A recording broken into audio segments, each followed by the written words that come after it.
ये इजराइली वही काम कर रहे हैं जो इनके बाप दादा फिरौनी ताकत किया करते थे। फिरौन को नुजूमियों ने बताया था कि एक बच्चा पैदा होगा जो तेरी सल्तनत को हिलाक कर देगा, और इस खौफ से उसने एक साल के अंदर 12,000 बच्चों को कत्ल कर डाला था। नुजूमियों ने बताया था फिरौन के ख्वाब की ताबीर में 12,000 बच्चों को कत्ल कर डाला, लेकिन जो बच्चा इसकी सल्तनत को हिलाक करने वाला था वो मूसा अलैहिस्सलाम थे। पैदा भी हुए और फिरौन के घर में ही अल्लाह ने उनको पाला। आपको पता है, तफसीर उठा करके देख लें, जब हजरत मूसा अलैहिस्सलाम की माँ, उनकी विलादत का वक्त करीब आया तो तहखाने में गई, बेटा पैदा हुआ। हालात ऐसे थे कि फिरौन जो भी बच्चा पैदा होता ज़बह कर देता था। कुरान में आया युज़ब्बिहूना अब्नाअहुम व यस्तहयूना निसाअहुम, लड़की पैदा होती तो जिंदा छोड़ देते थे, बेटा पैदा होता तो ज़बह कर देते थे। अब मूसा अलैहिस्सलाम जब पैदा हुए तो क्या किया? खुदा की तकदीर और उसकी हिकमत के फैसले आपको मैं बता रहा हूं, तफसीर से ताल्लुक रखने वाली बात।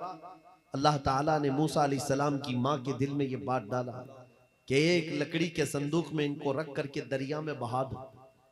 और रबतना अला कुलूब, अल्लाह ताला फरमाता है कि हमने उनके दिल को बांध दिया, मजबूत किया। किसको? हजरत मूसा की माँ को। उन्होंने एक संदूक में मूसा अलैहिस्सलाम को रखा और दरिया में बहा दिया। मूसा अलैहिस्सलाम की बड़ी बहन बहते हुए संदूक का पीछा करते हुए जा रही थी, देख रही थी कहां गया है संदूक। सीधे फिरौन के बागीचे के किनारे जाकर लग गए। फिरौन की औलाद नहीं थी, फिरौन की बीवी वो बागीचे में टहलने आई थी, देखा एक संदूक आकर लगा है, गुलाब जैसा हसीन बच्चा है, उठा लिया, प्यार किया और लेकर के आई। फिरौन से कहने लगी कि हम इसको अपना बेटा क्यों ना बना ले। पहले फिरौन तो डरा कि कहीं वो मेरी सल्तनत को हिलाक करने वाला बच्चा ये तो नहीं है। बीवी ने कहा कैसी बात करते हो, ये तो दरिया से बह कर के आया है, तुम्हें पता नहीं मौला कहां से बहाकर तुम्हारी हिलाकत को लाए। तुम्हारी हिलाकत कहां से आएगी तुम्हें अंदाजा भी नहीं है। सुनो मेरी बात को। फिरौन ने बीवी की बात मान ली। मूसा अलैहिस्सलाम की परवरिश फिरौन के घर में हो रही है, फिरौन के घर में, और वो भी किस शान से। मूसा अलैहिस्सलाम पैदाइशी बच्चे हैं, दूध पिलाने की बात आई तो किसी दाया का दूध आप पकड़ते नहीं।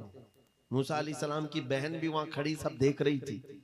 फिरौन की बीवी से कहा मैं एक दाया को जानती हूं जिसका दूध हर बच्चा पकड़ लेता है। कहा बुला लाओ, हम शाही खजाने से उसे इनाम भी देंगे।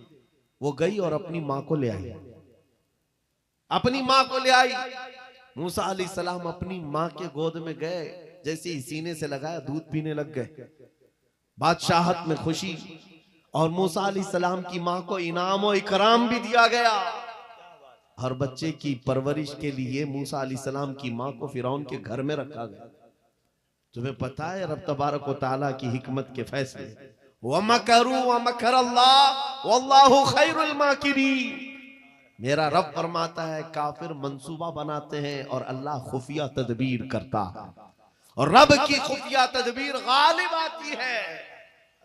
मूसा अलैहिस्सलाम जवान हुए फिरौन के घर में, फिरौन के घर में जवान हुए। उसके बाद फिर आपने जब अपनी नबूवत के बाद दावत हक पेश की तो फिरौन जानी दुश्मन हुआ। उसके बाद जो हालात हुए आपको पता है। फिरौन मूसा अलैहिस्सलाम को मारने के लिए पूरी फौज लेकर पीछे निकला। मूसा अलैहिस्सलाम समंदर में चल करके आगे गए, रास्ते आपके लिए खुल गए। फिरौन भी उसी रास्ते पर आया। अल्लाह फरमाता है कि हमने समंदरों को मिला दिया, गर्क कर दिया फिरौन को। एक छोटी सी तारीख में आपको बता रहा हूं, 12,000 बच्चों का कत्ल किया इस डर से कि मुझे हिलाक करने वाला बच्चा ना पैदा हो। लेकिन जो बच्चा तेरी सल्तनत को हिलाक करने वाला था वो तेरी नाक के नीचे परवरिश पा रहा था। आज इन जालिमों ने गद्दा के हजारों बच्चों को सिर्फ इसलिए मारा है कि ये बड़े होकर के मुजाहिद ना बन जाए, ये बड़े होकर के हमें आंख दिखाने वाले ना बन जाए। और बाज़ाब्ता स्टेटमेंट में ये कहते भी हैं इन बच्चों को कत्ल करने से हमें कोई खौफ नहीं, कोई आपत्ति नहीं है, कोई तकलीफ नहीं है, इसलिए कि बड़े होकर के ये हमें आंख दिखाने वाले बनेंगे। ये डर तुम्हारा बता रहा है कई हजार बच्चों को भी तुम कत्ल कर लो, लेकिन तुम अल्लाह की उस हिकमत से गाफिल हो। जालिमो, वो अनकरीब पैदा होगा जिसको दुनिया सलाहुद्दीन कहती है।